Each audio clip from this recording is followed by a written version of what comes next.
glue her up, I'm going to start with the inside. And we're just going to put our glue on here.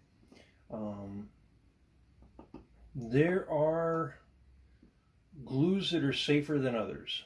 This is Barge cement. And toluene has been found to be extremely toxic. So make sure, like I got windows open, fan running, make sure you're using it in a well ventilated area, because this toluene can actually change your genetic markers and cause some genetic problems that you don't want. Consider using a respirator. That's the absolute safest way to deal with this. It's a fantastic glue. Cement. I think glue is actually the wrong word. But yeah. And you don't use Barge cement at full strength. You thin it, and this is the thinner is at least as dangerous as the actual Barge cement. So make sure my marks there make sense. Yep, they do. They're perfect. When you use Barge cement, you use it on both sides and then let it dry. And dry is relative, right? Because is it dry? No, it's not dry. It's just not wet to the touch. Right? It sounds like I mean dry, which is why I'm saying dry, but what I mean is it's the solvent, the thinner, is mostly evaporated, and you're left with the actual adhesive, the Barge cement, the glue, like a rubber cement almost. So you want to let this sit for 10-15 minutes. Depends on how much thinner you put in your mixture, in your Barge cement. And you can let this dry for an hour and then come back, and when you press these surfaces together, they're going to adhere. You put them together, you apply a little pressure, you pound them together with your round-faced hammer, right? And it'll set, it'll stick. If you put them together too soon, that's where Barge cement doesn't work out very well. So you want to wait a little while. Now, if you wait too long, and too long, according to the Barge cement instructions, is 4 hours or more, that's where you want to throw a heat gun on it. Now, as you get used to working with Barge cement, you find out that if you wait a little bit, and then you just hit it with the heat gun a little bit, you don't have to wait quite the whole 10 minutes. Because what the heat gun's doing is it's speeding up the evaporation of the solvents, the thinner. And it's kind of activating the Barge cement. So hit it with the heat gun a little bit. This heat gun has 2 settings. On low, which is what I was using, it's 700 degrees Fahrenheit. On high, it's 1,000 degrees Fahrenheit, which is too freaking hot. We just use low. It's barely tacky, but it's not wet. All right, we line up our spots here, lay this on there, and press.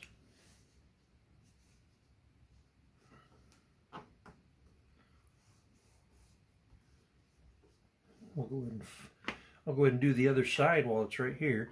Now, if you remember, when we did these marks on the outside, you can kind of see them there. These marks are now going to be used to scuff up this side.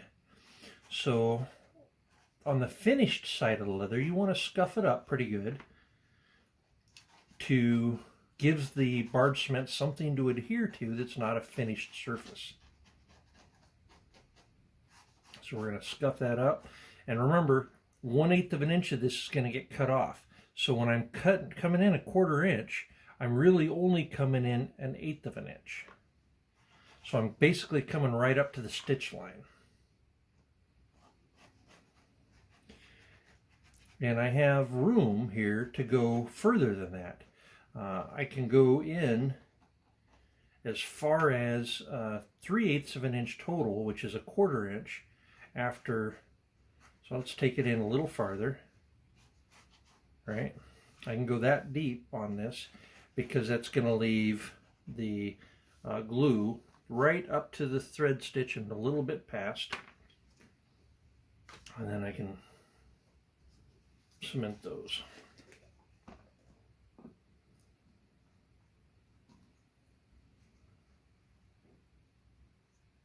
All right, let's do this. Throw a little cement on there, get it on the corners good. I see some leather workers getting really artistic with the lines, putting masking tape down. Yeah, I don't know. This works for me.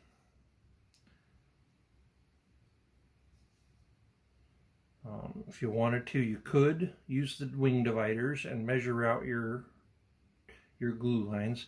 I'm kind of just doing it by sight, feel.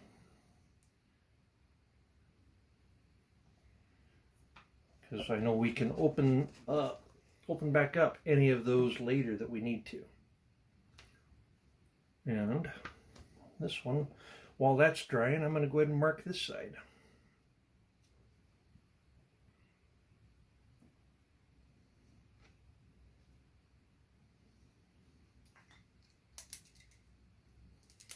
I'll use it.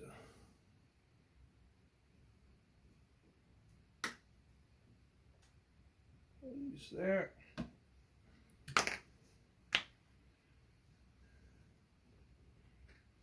sure I can see those. Nope, sure can't. We'll go use the pen after all.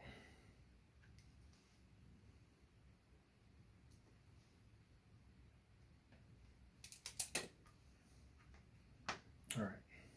And then we'll throw some glue on these two as well. And just put both these pockets up.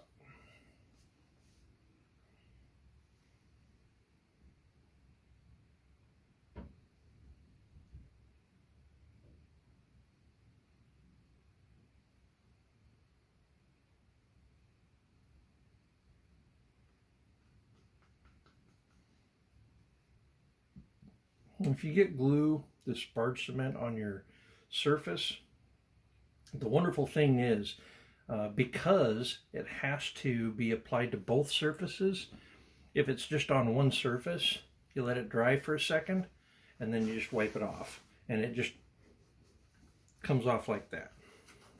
You can see I've got quite a bit on there. So you just wipe it off your surface so you're not worried about it.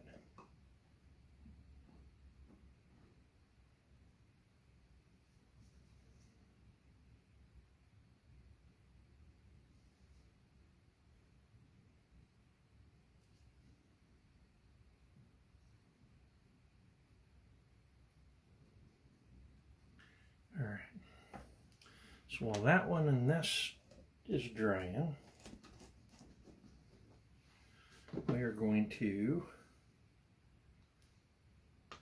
put this one on.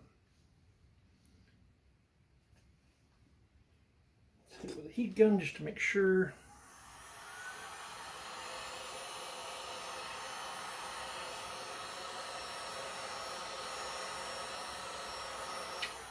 Doesn't take much. You don't want to start bubbling and boiling the surfaces. And our method here of cutting everything oversized allows us to be a little sloppy with our edges here. We don't care because we're just going to cut all this off anyway.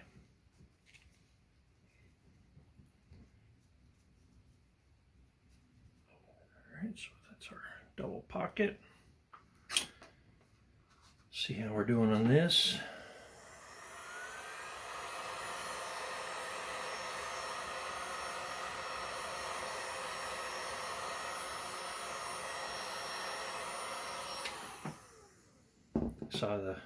surface below there start to lift up. Might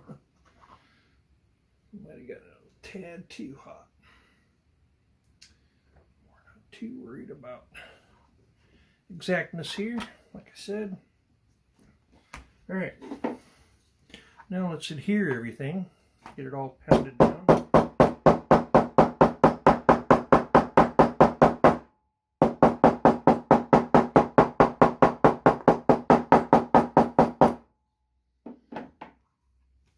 Yeah.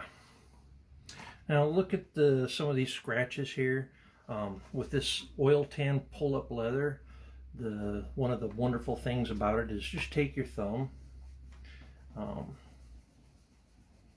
You can rub scratches out of it with your thumb. You can buff them out with a cloth.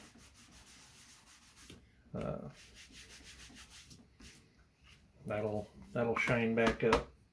You can use rabbit fur.